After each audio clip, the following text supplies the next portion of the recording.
Every year, my family would forget to invite me for Christmas. So this year, I bought a mountain house and shared the photos. Online writing couldn't ask for a better Christmas gift. The next day, they suddenly said my brother and his wife were moving in with me. My name is Gabriella, and I'm 31 years old now. I grew up in Scottsdale, Arizona, one of those pristine desert suburbs where every house looked like it belonged in an architecture magazine and the landscaping cost more than most people's cars. Our house had 5 bedrooms, more space than any family of 4 actually needed. There was me, my older brother Cameron, and our parents Gerald and Patricia. Dad worked as chief financial officer at a major pharmaceutical corporation, the kind of position where he wore Italian suits and discussed merger acquisitions over scotch. Mom had been a lifestyle blogger with a decent following back in the day, but by the time I came along, she'd transitioned into hosting charity luncheons and serving on non-profit boards. Cameron was 4 years older than me, and from my earliest memories, I understood he was the sun around which our family orbited. Our parents treated him like he'd been touched by destiny, like every accomplishment deserved its own press release. I was just there, existing in the margins. The walls throughout our house were practically wallpapered with Cameron's achievements. Basketball trophies, Model UN certificates, National Honor Society plaques, academic excellence awards, all displayed like we lived in a shrine dedicated to his greatness. My awards? Shoved into a cardboard box in the garage, collecting dust next to the Christmas decorations nobody bothered to put up anymore. I remember my 10th birthday like it happened yesterday. I woke up that morning buzzing with excitement because double digits felt monumental. I bounded downstairs expecting at least a card or maybe chocolate chip pancakes, but Mom and Dad were in the kitchen having an intense debate about which brand of basketball shoes Cameron should wear for his upcoming tournament. They didn't even glance up when I walked in. I sat at the kitchen island eating cereal by myself, waiting for someone to remember. Hours crawled by. They drove to 4 different sporting goods stores that day, discussing the merits of Nike versus Under Armour like they were negotiating a peace treaty. I stayed home watching cooking shows on the Food Network. It wasn't until almost 9 o'clock that night, when I was already in my pajamas brushing my teeth, that Mom suddenly gasped from the hallway. "Oh my God, it's Gabriella's birthday." Dad looked up from his laptop in their bedroom. "We'll get you something special next week, sweetheart. Promise." They never did. When I was 12, Cameron made the varsity basketball team as a freshman. My parents threw a celebration party. They hired a catering company, rented a tent for the backyard, invited what felt like half of Scottsdale. That same year, I won first place in the regional science fair with a project on solar energy efficiency that took me 4 months to complete. Mom glanced at the ribbon and said, "That's wonderful, honey," before returning to planning Cameron's high school graduation party, which was still 3 years away. But birthdays and school achievements weren't even the worst of it. Christmas became its own special brand of torture. When I was 14, Christmas morning arrived and I woke to find my parents loading suitcases into Dad's Mercedes. Cameron was already sitting in the passenger seat wearing clothes I'd never seen before, tags still visible on his new jacket. "Where are you going?" I asked, standing in the driveway in my pajamas. "Miami," Mom said, not even having the decency to look guilty about it. "Cameron's been working incredibly hard. He deserves a real vacation." "What about me?" Dad sighed like I was being unreasonable. "Your Aunt Veronica will be here in an hour. You'll have a nice, quiet Christmas with her." They left. I spent Christmas with my aunt, the only person in the family who ever seemed to notice I existed. She made gingerbread cookies, we watched classic holiday movies, and she never once mentioned Cameron's name. I loved her for that. The next year, Christmas came around again. I tried not to get my hopes up, but I was 15 and still foolish enough to think maybe things would be different. Christmas morning, I came downstairs to find Cameron opening present after present. A new MacBook Pro, not just any laptop, but the top-of-the-line model everyone at school was obsessed with.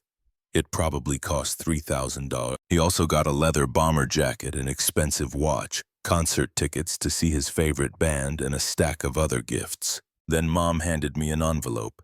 Inside was a card. Just a card.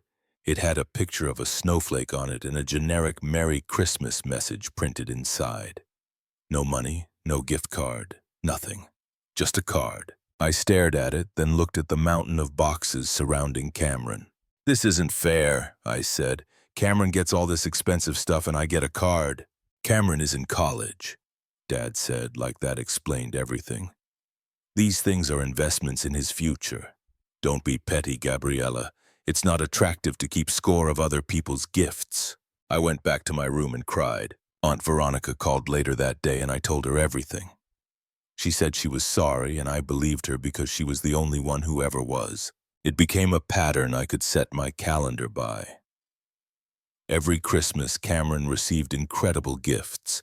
A BMW when he turned 21, trips to London with his girlfriend, designer clothes, the latest technology, you name it. And every Christmas, I got a card. Sometimes they'd write a little message inside about how I needed to work harder or be more appreciative of what I had. One year, the card just said, "Try not to compare yourself to your brother. It's not his fault he's accomplished." I stopped caring after a while.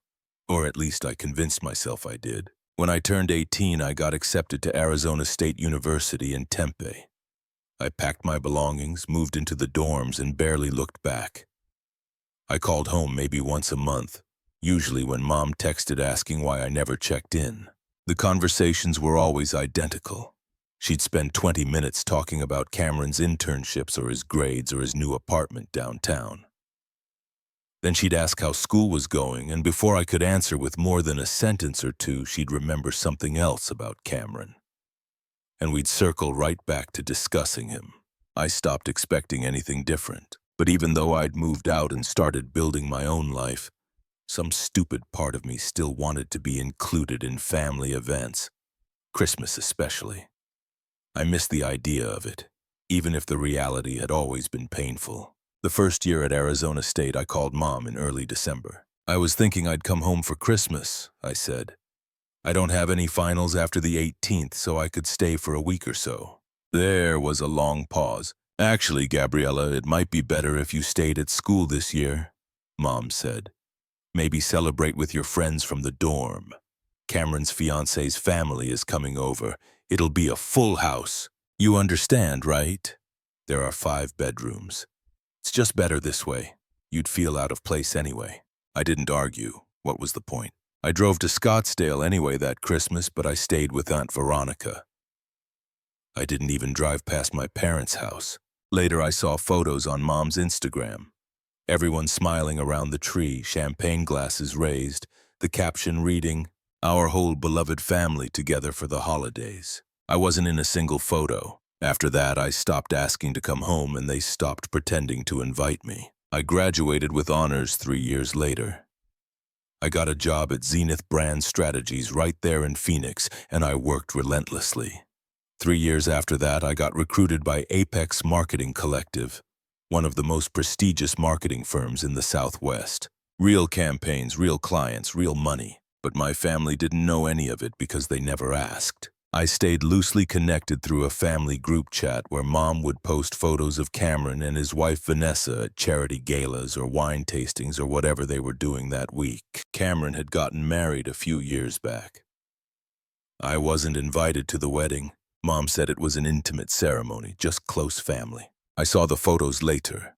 There were at least 200 people there. The chat was always the same pattern.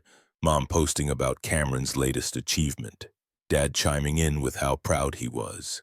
Cameron being falsely humble about it all. I'd scroll through and not say anything. What was there to say? Meanwhile, I was actually thriving. At Apex Marketing Collective, I'd worked my way up from junior strategist to leading major campaigns. Nobody handed me anything. I put in 70-hour weeks. I pitched ideas that terrified me. I took on projects other people wouldn't touch, and it paid off. When I was 31, I landed the biggest project of my career. A major athletic apparel company wanted to rebrand for Gen Z, and they gave me complete creative control. I spent 6 months on that campaign, building a team, researching consumer trends, testing strategies across multiple platforms. When we launched, the results were extraordinary. Sales jumped 42% in the first quarter. The CEO called me into his office and told me I'd done something truly special. 2 weeks later, I received a bonus, $95,000. I stared at the number in my bank account for a solid 10 minutes. I'd never seen that much money at once in my entire life. My first thought was to tell someone, to celebrate. But who? My friends from work would be happy for me, sure, but it felt like something you should share with family. Then I remembered this group chat from a few days earlier. Dad had messaged me directly. Why haven't you achieved anything significant in your career yet? You're 31. Gabriella, Cameron was a director by your age. I'd wanted to type back that I'd been promoted 4 times, that I was leading campaigns for national brands, that my salary was well into 6 figures, but what was the point? They didn't care. They'd never cared. So I didn't tell them about the bonus. I just let it sit there in my account while I decided what to do with it. November rolled around and the family chat started buzzing again. Thanksgiving plans, Mom posting recipes she'd found on Pinterest. Dad talking about ordering wine from their favorite vineyard. Then the big announcement came. Cameron had been promoted to vice president at his investment firm. Dad's message was embarrassing to read. This is the proudest moment of my life. My son, a VP at 35, I always knew you'd do extraordinary things, Cameron. A few days later, Mom sent a message directly to me in the group chat. Gabriella, could you buy Cameron a nice watch for his promotion? Something in the $2,000 range. Have it shipped to our house by Thanksgiving. Thanks, sweetheart. I read the message 3 times. She didn't ask if I could afford it. She didn't say please. She just assumed I'd do it. Buy an expensive gift for the brother who'd never bought me anything. For parents who'd never celebrated a single one of my achievements. I closed the chat and didn't respond. That night, I sat on my couch with a glass of wine and started scrolling through real estate listings. Then I saw it. A house in the mountains outside Flagstaff, Arizona. 3 bedrooms, 2 bathrooms, a massive deck overlooking ponderosa pines and red rock formations. The photos made it look like something out of a design magazine. The price was $375,000. I could afford the down payment with my bonus. The mortgage would be manageable with my salary, and the more I looked at it, the more I wanted it. Not as an investment, not as a rental property. I wanted it for me. A place that was completely mine, where nobody could tell me I didn't deserve to be there. I found the listing agent's number and called. Her name was Denise, and she answered on the second ring. Within an hour, we were on a video call, and she was giving me a virtual tour. The house was even better than the photos. It had this magnificent stone fireplace, floor-to-ceiling windows that flooded the space with natural light, and a kitchen that looked out onto the mountains. I want to buy it, I said. Denise laughed. You want to think about it first? Maybe come see it in person? No, I want it. How fast can we move? She walked me through the process. I signed the purchase offer that night and transferred the deposit the next morning. It was crazy and impulsive, and I didn't care. For the first time in my life, I was doing something significant without asking for permission or approval from anyone. 3 weeks before Christmas, I signed the final documents and got the keys. I drove up to the house alone, unlocked the door, and just stood there in the empty living room. The kitchen was built in, but otherwise the place was bare. I walked through every room, touched the walls, looked out every window. This was mine. Over the next 3 weeks, I threw myself into making the house feel like home. I painted the kitchen cabinets a soft sage green, replaced all the light fixtures with modern ones that didn't look like they were from the 90s, and spent an entire weekend assembling furniture. I bought a couch, a dining table, beds for the guest rooms, rugs, curtains, everything. I worked on it every evening after my regular job and all day on weekends. By December 20th, the house was finished. It looked incredible. I took photos and posted them on Instagram. The caption was simple: I deserved my own house. Best Christmas gift I could ask for. An hour later, my phone started exploding. Messages from Mom, Dad, and Cameron all asking the same thing.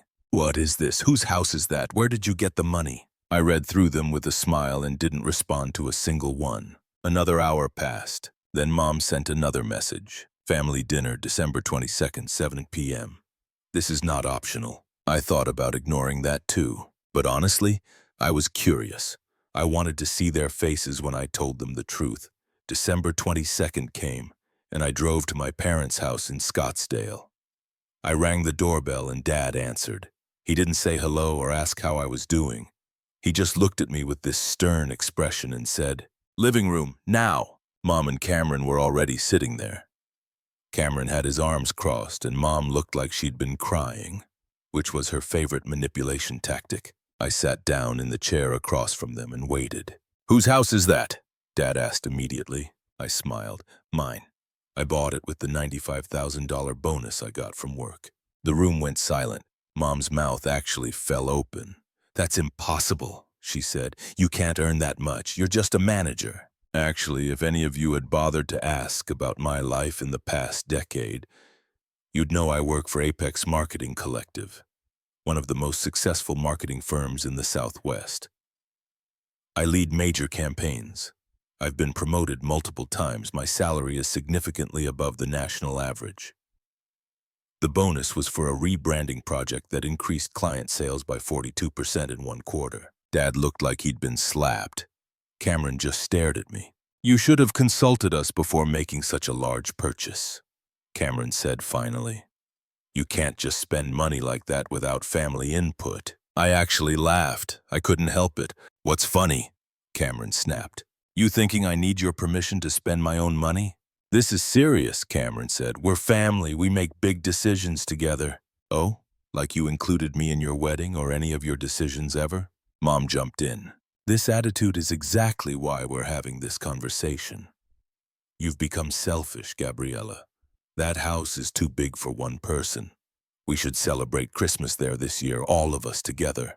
"No, I'm not inviting you to my house." Cameron leaned forward. "Vanessa's pregnant. She's been dreaming about a house like that. It would be perfect for us, especially with the baby coming. You should let us stay there." I felt like I'd been punched in the stomach. "You want to live in my house?" "Just until after the baby's born," Cameron said like he was being reasonable. "Maybe 6 months or so. You have 3 bedrooms. You don't need all that space." Mom nodded. "It makes sense, Gabriella. You're alone, and they're starting a family. It's what family does. They help each other. Help each other." I stood up. "When have any of you ever helped me?" "We raised you," Dad said. "We gave you everything. You gave Cameron everything. You gave me cards and told me to stop being jealous." "That's not fair," Mom said. "We treated both of you well. You forgot my 10th birthday because you were buying Cameron basketball shoes. You took him to Miami for Christmas and left me with Aunt Veronica. You gave him a BMW and trips to London, and you gave me cards telling me not to compare myself to him. You didn't invite me to Thanksgiving or Christmas for 13 years. Don't you dare tell me you treated us the same." The room went quiet again. Then Dad stood up and his voice went cold. "If you want to restore your relationship with this family, you'll host Christmas at your new house, and you'll let your brother and his pregnant wife stay there rent-free for as long as they need."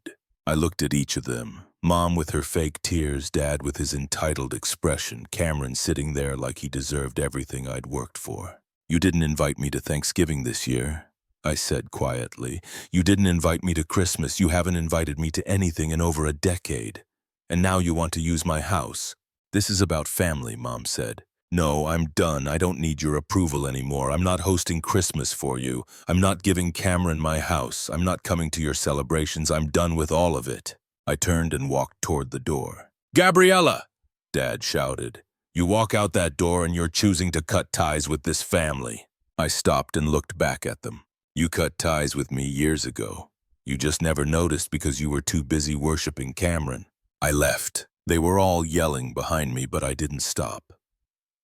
I got in my car and drove back to my apartment in Phoenix. My phone started ringing immediately. Mom, Dad, Cameron, all of them calling over and over. I ignored every call. The messages started flooding in. Dad saying I was being unreasonable. Mom saying I was breaking her heart. Cameron saying I owed it to him to share what I had because that's what siblings do. I blocked all their numbers and deleted the family chat. That night, I called my friends and invited them to my mountain house for Christmas. Then I called my cousins on Dad's side, the ones I actually liked. Within an hour, I had 18 people confirmed. Real people who actually cared about me. Christmas came and it was perfect. We cooked together, played board games, sat by the fireplace, and laughed until our sides hurt. I posted photos on Instagram. Genuine, smiling photos of people who wanted to be there. Mom commented, "Nice to see you've forgotten your real family. So proud of your career that you've abandoned the people who raised you." I laughed and didn't respond. There was nothing to say to that kind of nonsense. New Year's Eve came and I had plans. I drove to Aunt Veronica's house and picked her up. She was 81 and still sharp as ever. She grabbed her coat and didn't ask any questions until we were on the highway. "Where are we going?" she asked. "My mountain house. I want to show you." She smiled. "I saw the photos online. Looked beautiful." When we arrived, Aunt Veronica walked through every room slowly, touching the furniture, looking out the windows at the snow-dusted pines. When she finished the tour, she sat down on the couch and patted the seat next to her. "Your parents called me," she said. "They said you cut off all contact with them. They wanted me to talk some sense into you." I didn't say anything. I told them they'd been ignoring you for 30 years and they should leave you alone, Aunt Veronica continued. I also told them not to bother me with their nonsense again. I hugged her. She was the only one who'd ever really seen me. Now, it's been almost a year since that Christmas when everything changed. I still work at Apex Marketing Collective, and I'm doing better than ever.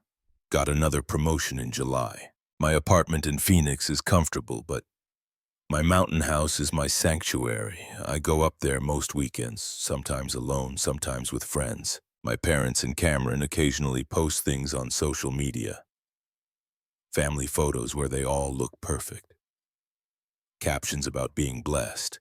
I'm never in any of them. I don't care. I have my own life now, one where I'm not constantly waiting for approval that will never come. Aunt Veronica visits once a month. We cook together and she tells me how proud she is of me. That's the only approval I need. Sometimes people ask if I miss my family. The honest answer is no. You can't miss something you never really had. What I have now is better. Peace, freedom, and a life that's completely my own. And that's worth more than all the Christmas presents and family dinners in the world. I deserved better than what they gave me, and now I have it.